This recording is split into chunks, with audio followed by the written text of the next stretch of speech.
Boa tarde a todos. Estamos retornando com o Seminário Médico Espírita, conectando ciência, saúde e espiritualidade. E hoje à tarde nós teremos vários trabalhos, teremos 3 palestras pela frente. E mais uma vez fazendo abertura com um dos textos psicografados pelo Divaldo Pereira Franco. Joana de Ângeles nos assevera o seguinte: aproveita cada oportunidade para agir de forma elevada. Há quem espere extraordinários momentos e ocasiões especiais que possivelmente não chegarão.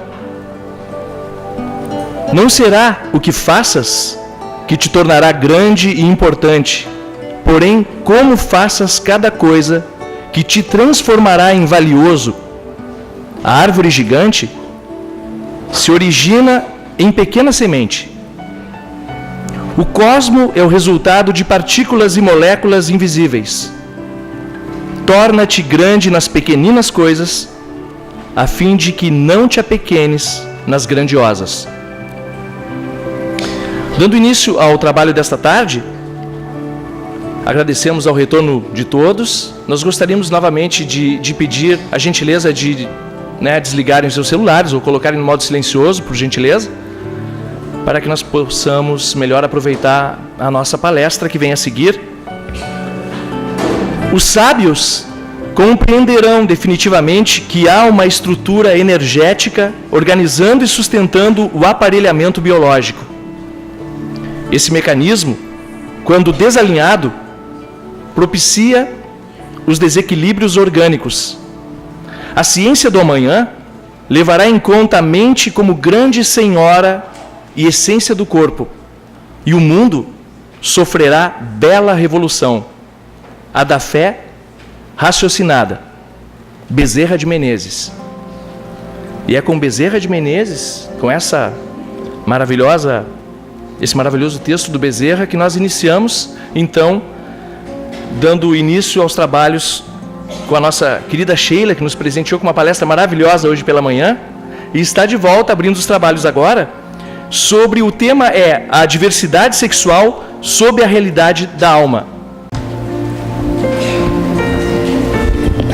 Boa tarde, pessoal. Estão dispostas a darmos início a mais um momento de reflexão, que nós possamos, a partir de agora, nos darmos conta do nosso compromisso quando integramos a doutrina espírita. Então, que ela seja interiorizada, e que os seus propósitos realmente sejam a nossa diretriz para a nossa vida, os propósitos da doutrina espírita. Diversidade sexual, peço desculpas, faltou uma letra E ali.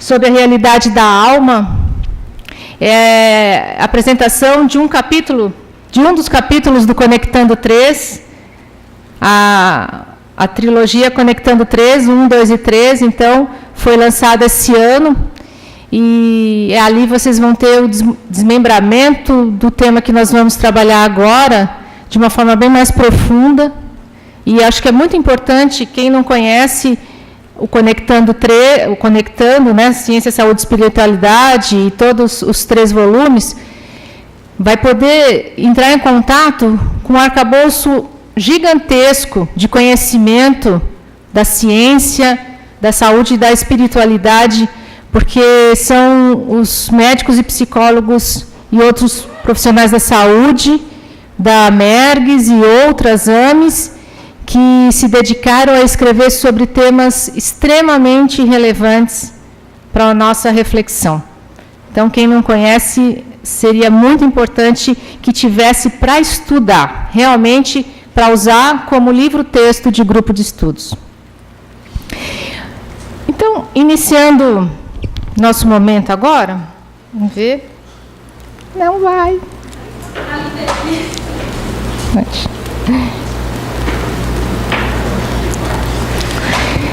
Obrigada. Nós chamamos então de diversidade sexual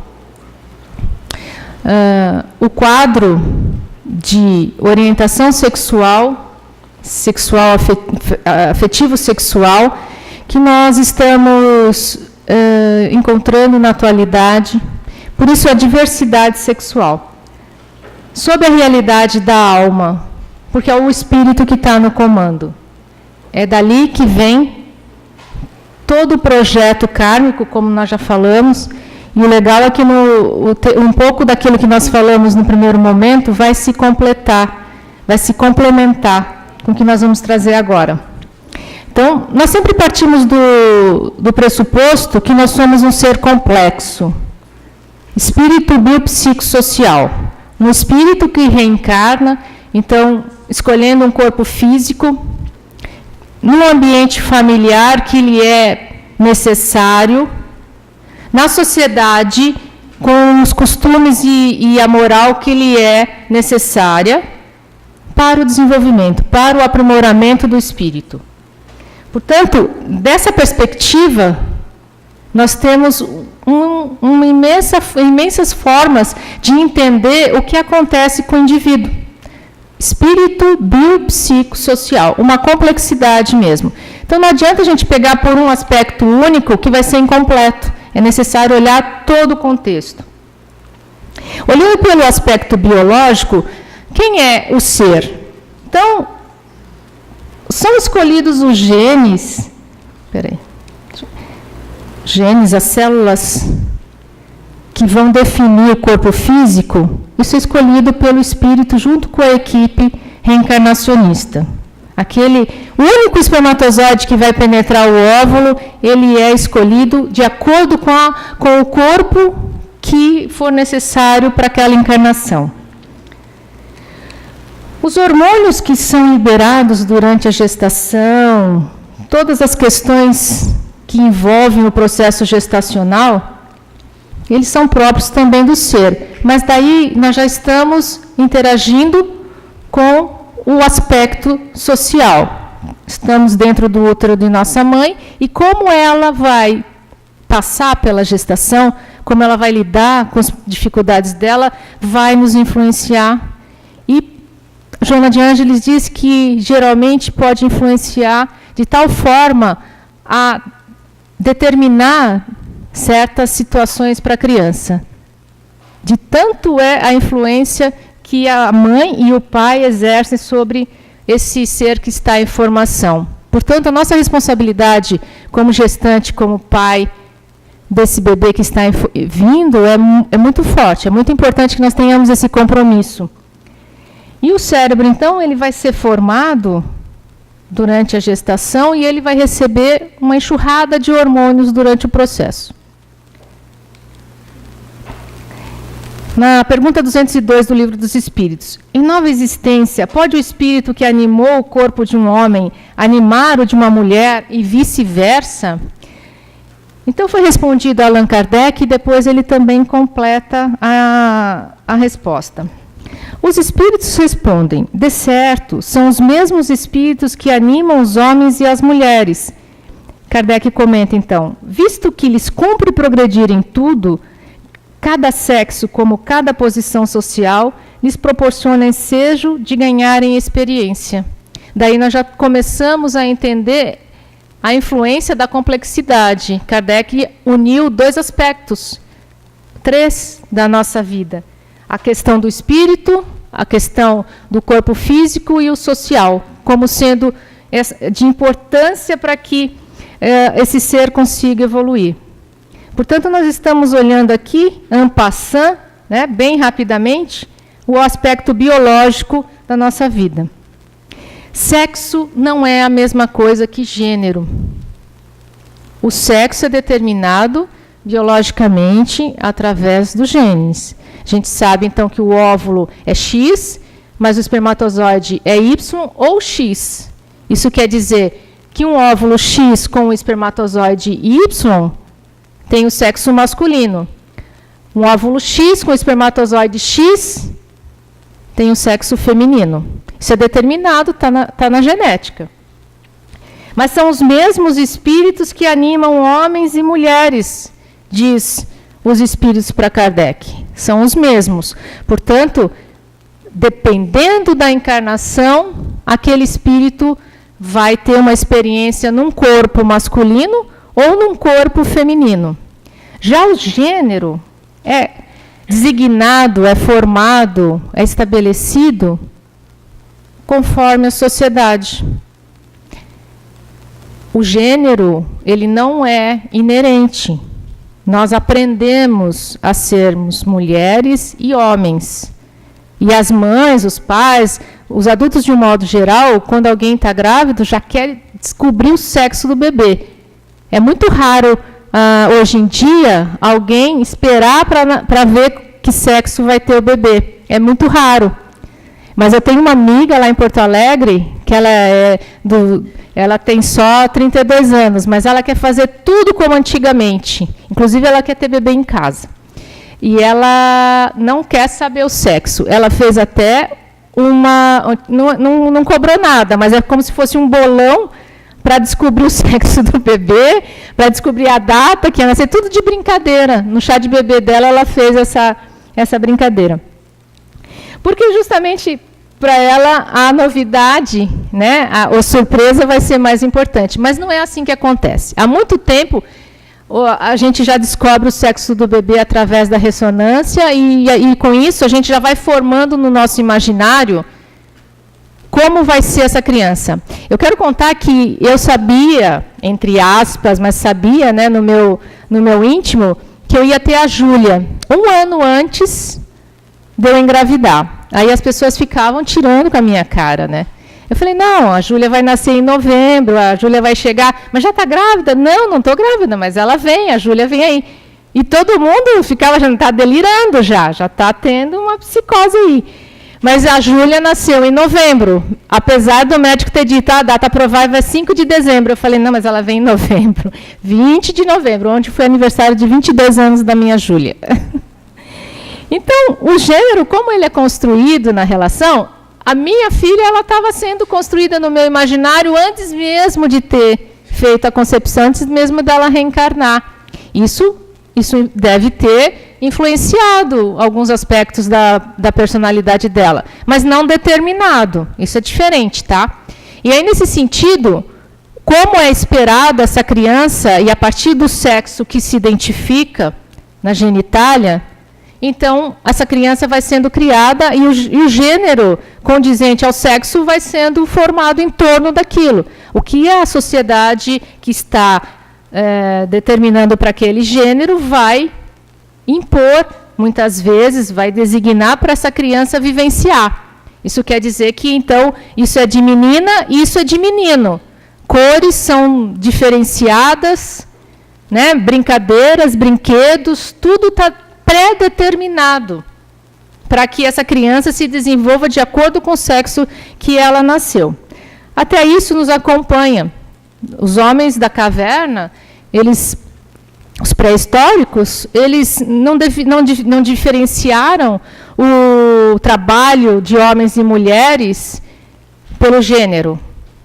Eles diferenciaram, ao meu ver, por condição física, por necessidade, afinal de contas, era a mulher que ficava 9 meses grávida e depois tinha que cuidar da criança, senão ela ia morrer. Tinha que amamentar, tinha que alimentar, e alguém tinha que ficar ali perto dos pertences para os animais não invadirem. Portanto, isso foi mais ou menos, eu estou fazendo uma ilustração para a gente pensar como aconteceu, então, para a mulher ficar na caverna, cuidando da prole, e o homem sair para caçar, para colher e trazer o alimento para casa.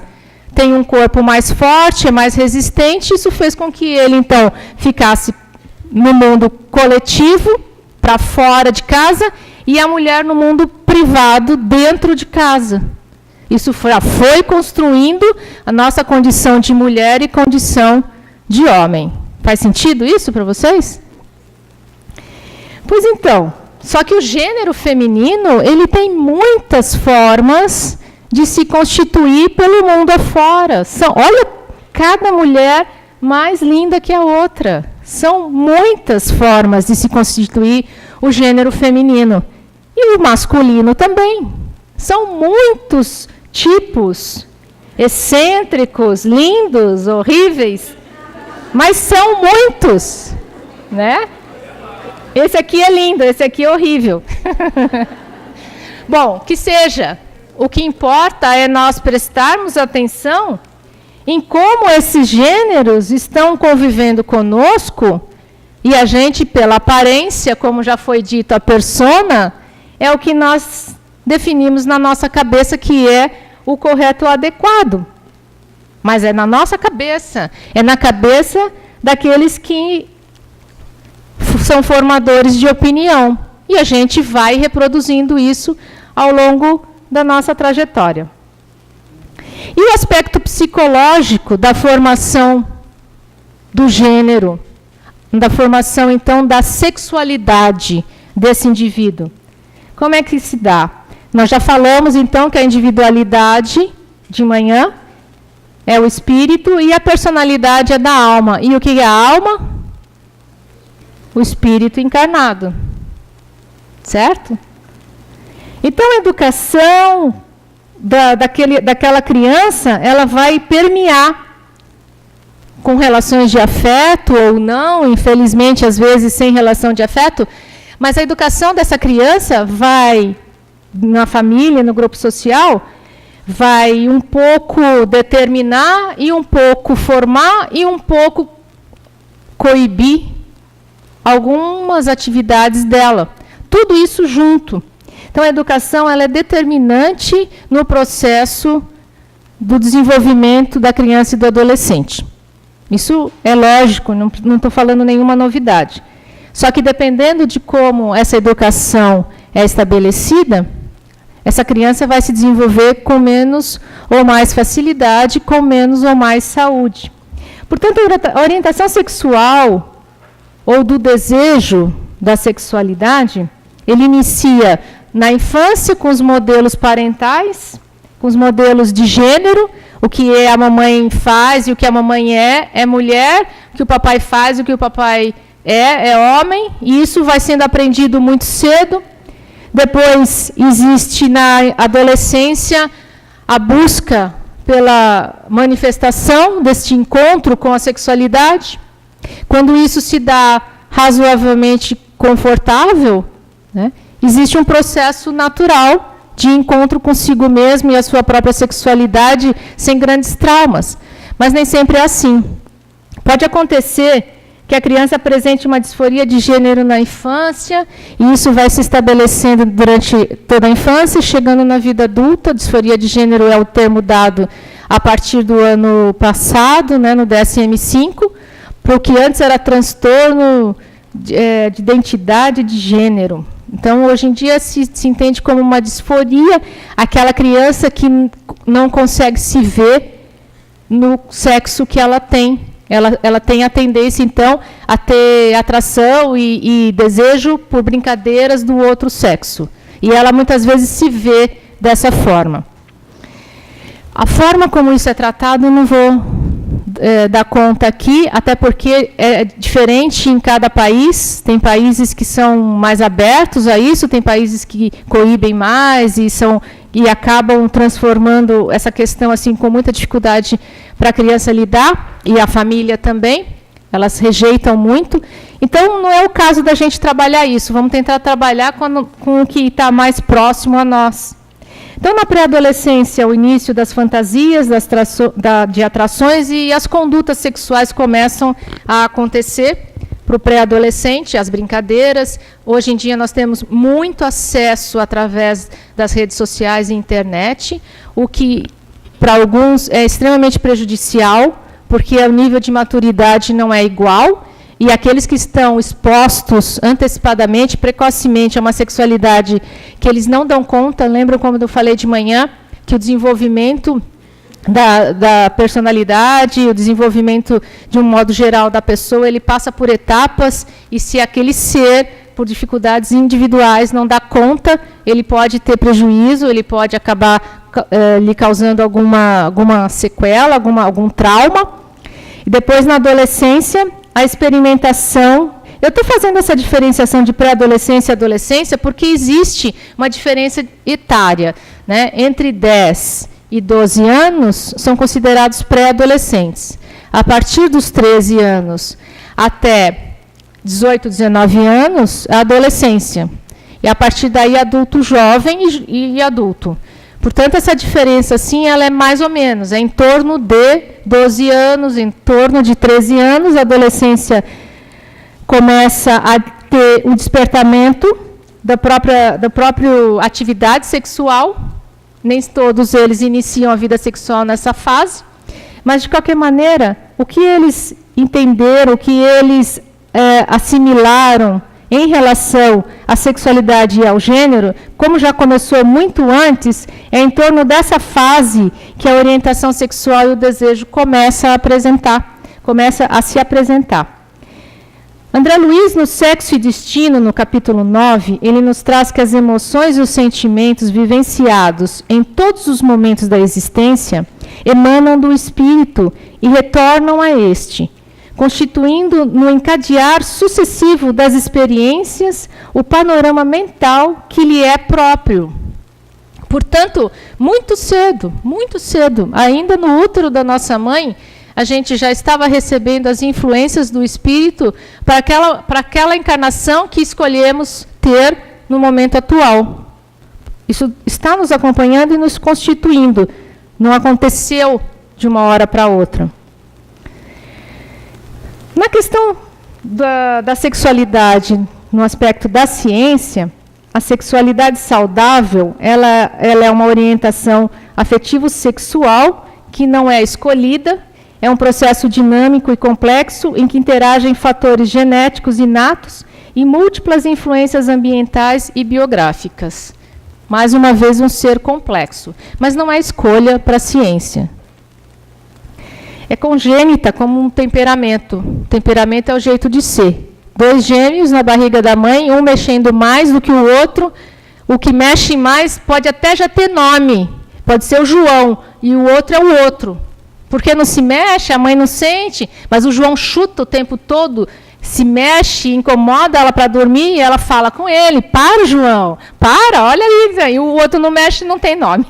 Eu estou fazendo uma brincadeira para dizer que esse temperamento, como nos acompanha, e eu disse que é uma das coisas que a ciência traz como inato, e que para nós é do espírito, né? Nós sabemos que já é uma expressão do espírito, isso faz com que muitas vezes as crianças que têm maior atividade choram mais, brigam mais ou brincam mais, elas recebem mais atenção, infelizmente. E aqueles que são mais quietinhos, que acabam não expressando as suas necessidades tão rapidamente, eles muitas vezes eles são ótimos, porque eles não atrapalham, então as mães adoram, mas ao mesmo tempo eles são menos estimulados, né?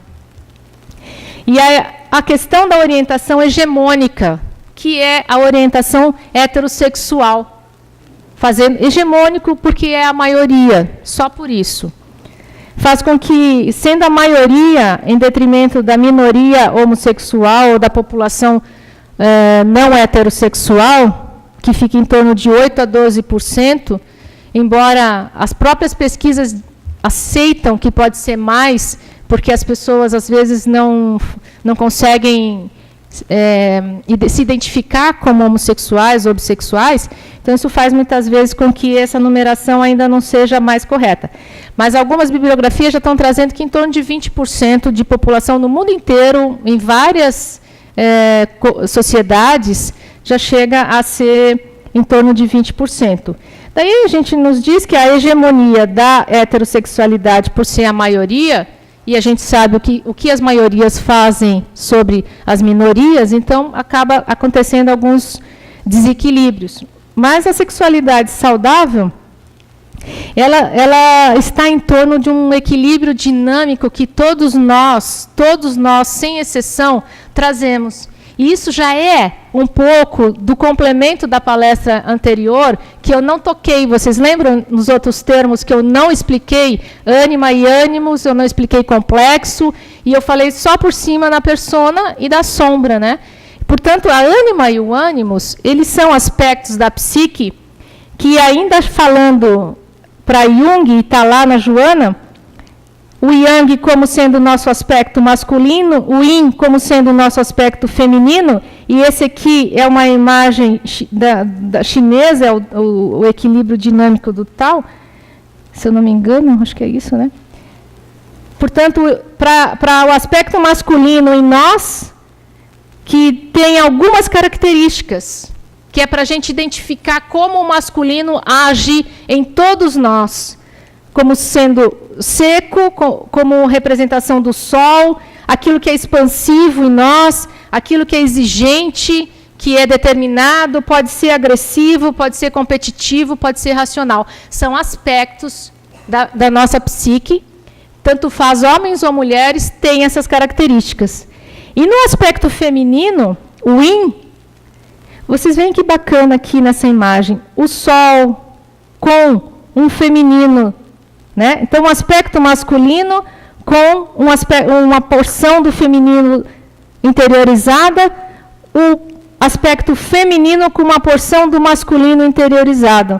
E o feminino, ele é relacionado com a lua, o escuro, o úmido, aquilo que é contrátil, conservador, receptivo, cooperativo e intuitivo, aspectos, características, mas também representando um útero. Vocês podem ver um útero aqui dentro e um bebê dentro? Vocês conseguem?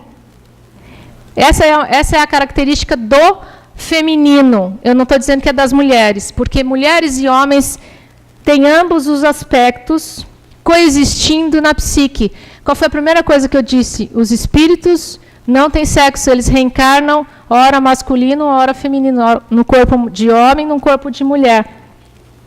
Isso faz com que esse equilíbrio dinâmico represente na nossa sexualidade, na nossa forma de expressar o amor e a nossa individualidade com parceiros ou parceiras, companheiros ou companheiras, cônjuges. Essa brincadeira aqui do arroba é porque cabe um A e um O, né?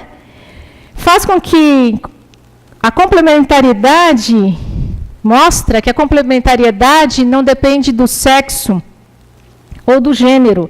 Ela existe e ela coexiste em todas as nossas relações, não só de relacionamento amoroso.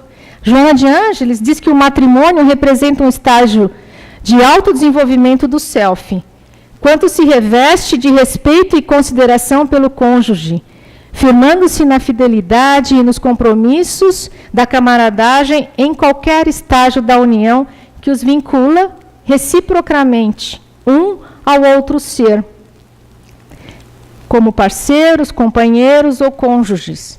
Ela chamou de matrimônio, mas a gente está entendendo, então, que são todas as formas de relação em que esse equilíbrio dinâmico, essa complementariedade entre o masculino e o feminino, vai se estabelecer e vai funcionar em detrimento do sexo ou do gênero. E isso que é o mais bacana. Está no amor, imbatível amor. E o nosso programa kármico? Então, nós chegamos no aspecto da espiritualidade. Já falamos do aspecto biológico, do aspecto psicológico, né, da questão da ciência, na questão de como esse ser está no grupo social. E como, em linhas gerais, o programa kármico, o sexo biológico e os encontros existenciais significativos para a constituição de nossa família e de nossos relacionamentos afetivos futuros estão razoavelmente escolhidos no nosso plano reencarnatório. Existe um planejamento em que nós nos dispomos dessa forma. Sexo biológico, os encontros existenciais, a família, onde nós vamos atuar, o que é necessário para o nosso desenvolvimento, para o nosso aprimoramento, evolução espiritual, nosso crescimento como pessoa e para o nosso encontro com a alma, né? O nosso encontro com o eu profundo, como foi falado. E assim, o espírito, nas diversas possibilidades reencarnatórias, poderá ter experiências em um só sexo por diversas encarnações e depois experimentar o sexo oposto, ou ainda alternar as polaridades de acordo com a necessidade da existência corporal. E isso é que, para alguns, pode ser encarado como grande dificuldade de aceitação e de desenvolvimento na encarnação presente. Justamente porque pode ter encontrado dificuldade de se desenvolver numa determinada escolha sexual e vem para trabalhar a complementariedade e não se adaptar, como era esperado no plano reencarnatório. Então, não levamos em consideração apenas questões de processo expiatório ou de penalidades. Não, nós levamos em consideração a dificuldade que todos nós temos de encarar o nosso plano reencarnatório, justamente porque é um grande desafio para todos nós. Ninguém aqui está brincando. Todos nós estamos num plano de trabalho árduo e que nós precisamos nos dedicar. E assim como existe dificuldades em outras áreas da nossa vida, o processo da orientação sexual, e especialmente na questão da homossexualidade, bissexualidade, transexuais, transgêneros, isso se torna um desafio ainda maior. Mas Divaldo diz que é experiência evolutiva. Não importa a forma, mas o como. Como você vai assumir e aceitar as suas dificuldades para esta encarnação. Então, seria ideal, diz Divaldo no Sexo e Consciência, que o espírito reencarnado conseguisse adaptar-se plenamente ao corpo físico que lhe serve de instrumento, pois que, desta forma, a sua postura psicológica estaria em sintonia com os hormônios que o corpo produz. É bem racional a explicação, mas seja como for, seria o ideal, seria o esperado. Existe um planejamento kármico, e, como eu já disse, a gente assume isso.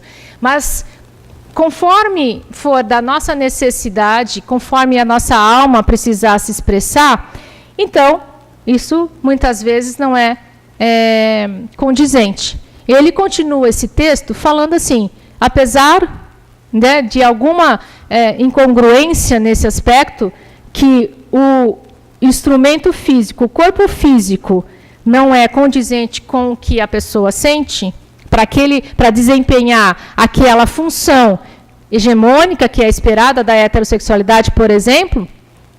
Então, se ela não se sente bem de forma nenhuma, talvez o melhor seria que ela optasse por ter uma escolha de vida que não incluísse a sexualidade, que é possível também, nós vamos falar disso. Mas que se ela vai viver a homossexualidade, a bissexualidade, que seja com respeito, né? Especialmente com respeito.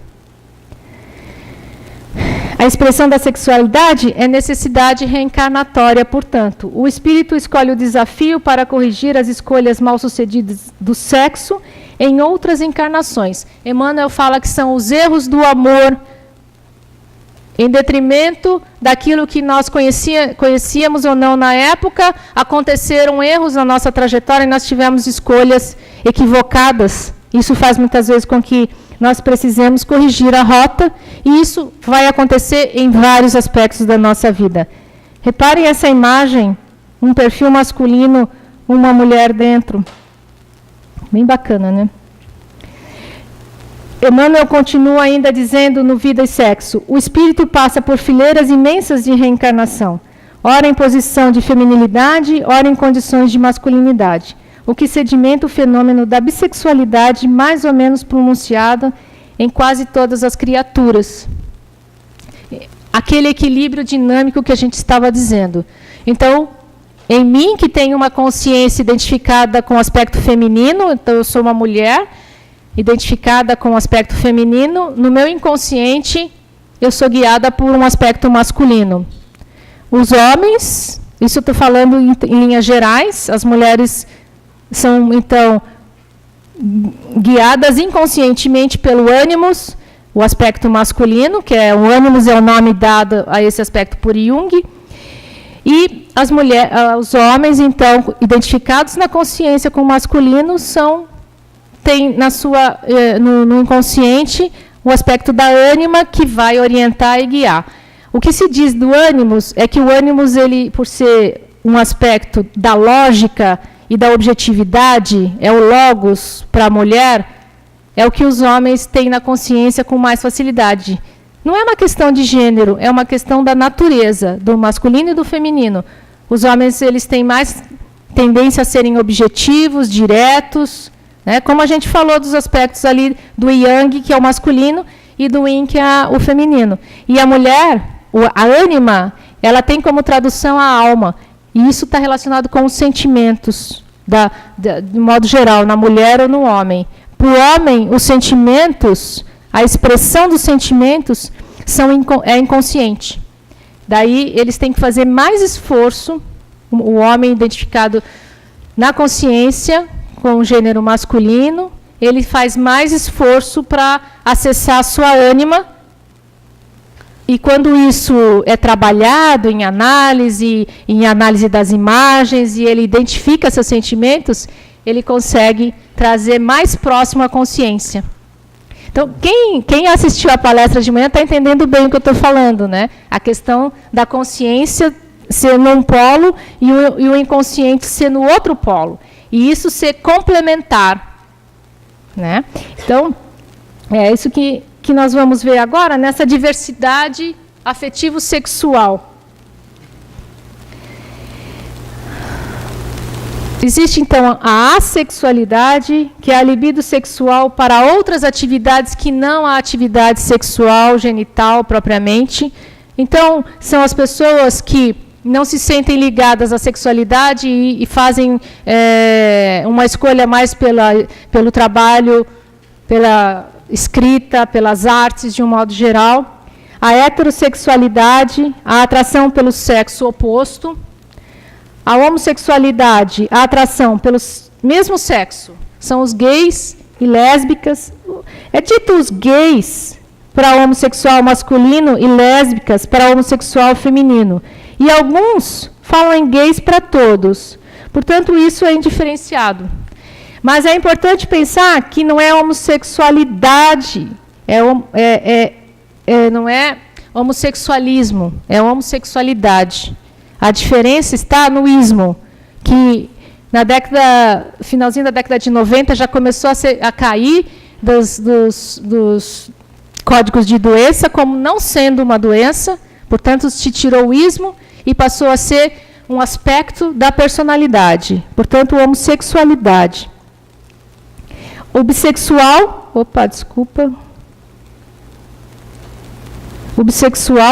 bissexualidade, então, é atração e desejo por ambos os sexos.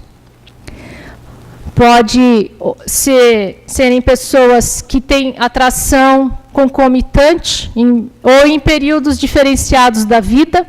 Uma pessoa que passou por um período heterossexual, casou, teve filhos, viveu uma vida heterossexual e de um período da vida em diante passa a ter uma vida homossexual. Isso pode acontecer.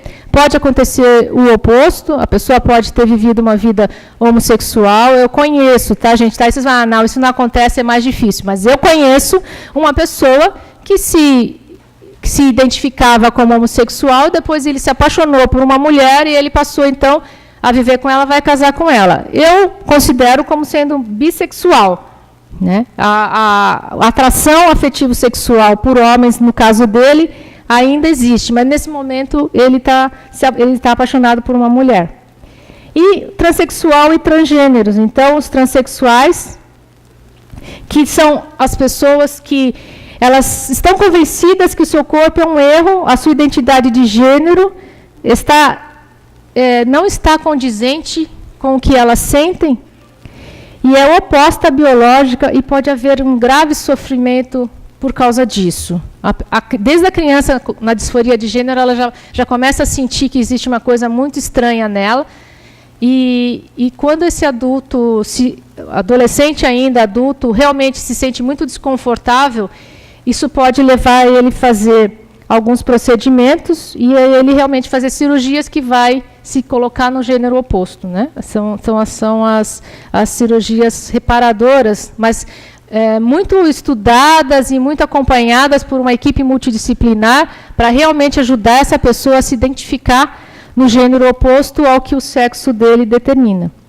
Os travestis apresentam-se como gênero oposto sem necessariamente prejuízo emocional e da orientação sexual. É uma performance, né? São as drag queens. Elas se apresentam, os homens que se apresentam como drag queens, eles não necessariamente são homossexuais e eles podem se apresentar como um espetáculo mesmo, desempenhando uma performance.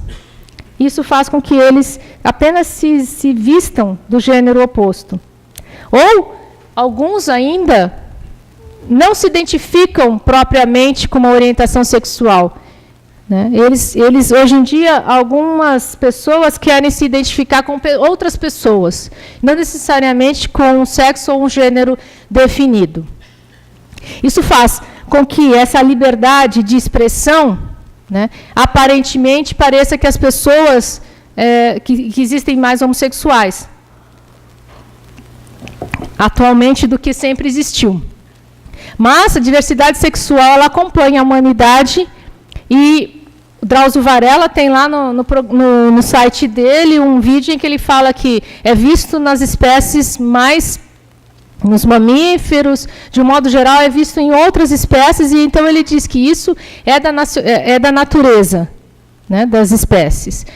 Isso nos mostra, então, o quanto isso já é antigo, nos acompanha, porém, as questões que eu trouxe antes de sociedade fazem com que essa identificação, essa orientação, seja tortuosa, seja encarada com muita dificuldade.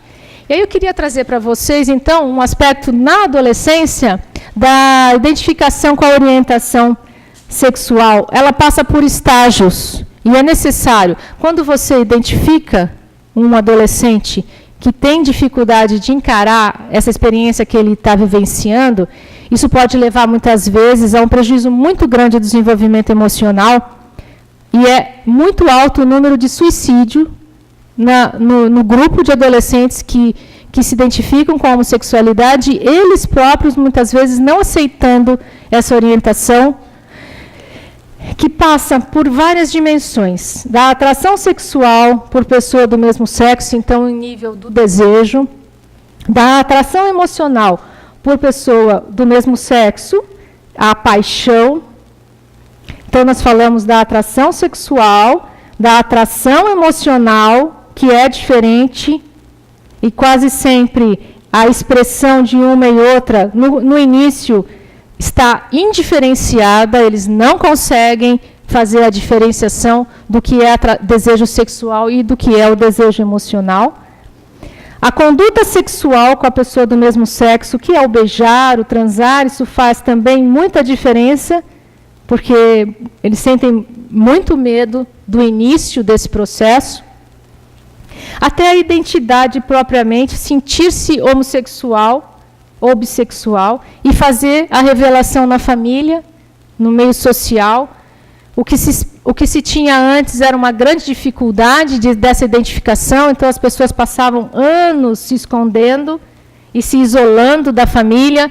Aí você via aquelas histórias das pessoas fugindo de casa, indo morar muito longe, justamente para poderem vivenciar a sua orientação sexual de uma forma confortável, não tendo que enfrentar os olhares de desaprovação da família e, muitas vezes, a rejeição declarada. Então, essa aceitação, para que isso possa chegar à aceitação da família e do próprio indivíduo, é necessário que ele passe por um processo que geralmente é doloroso para se reconhecer e se aceitar homossexual.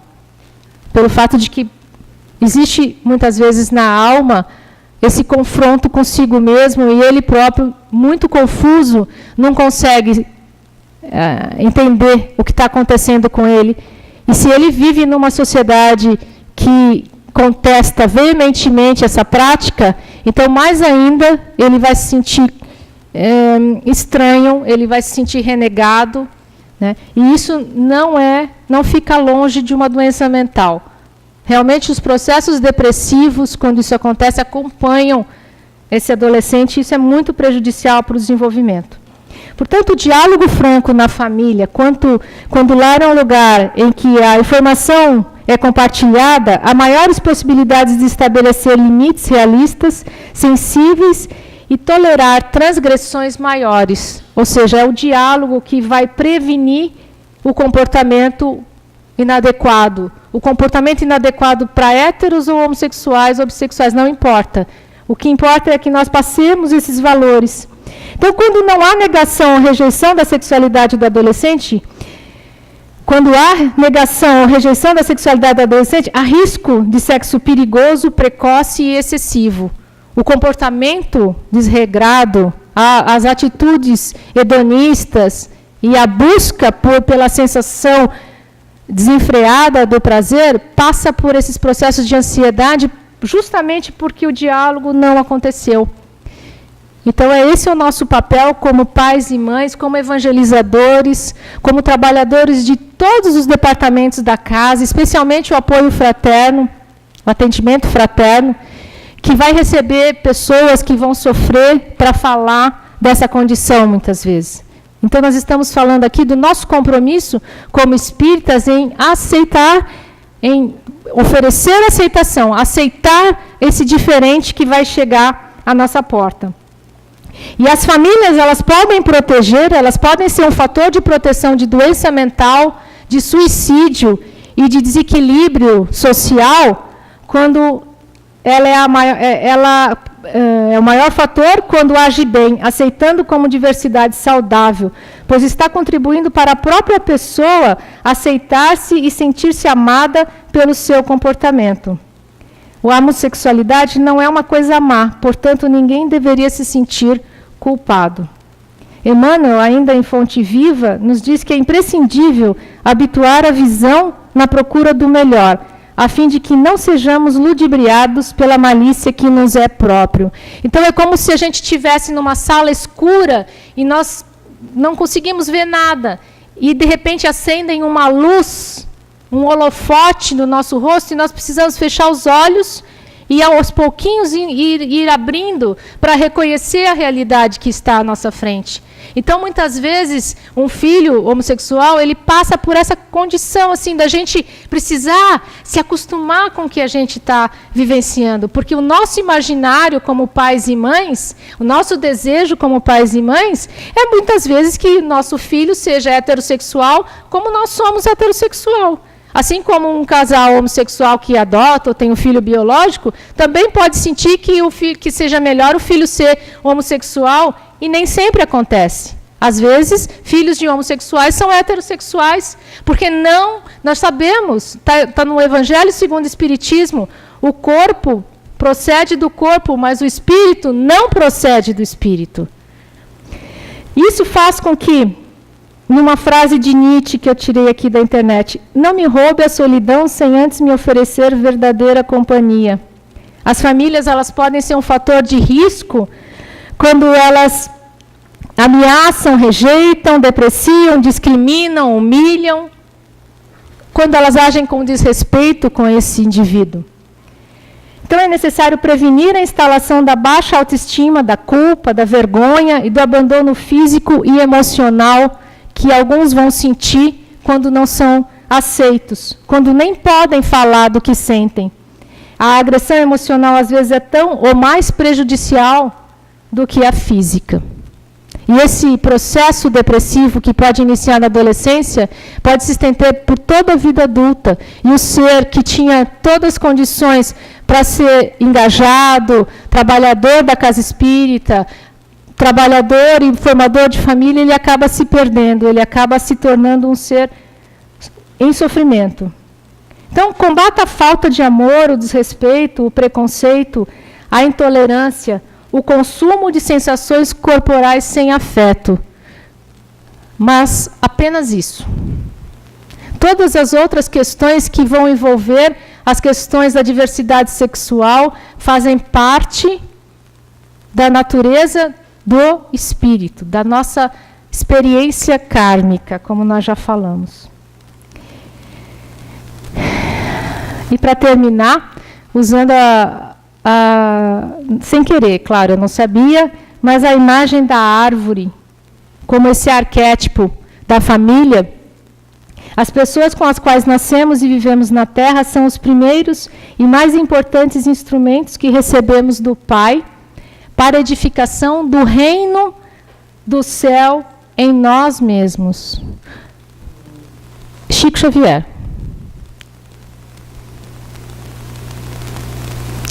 O reino de Deus está dentro de vós, como disse Jesus. E nós nascemos e nos formamos na família, e aqueles que são parte de nós esperam por nós e precisam de nós. Portanto, é o nosso compromisso. Boa tarde.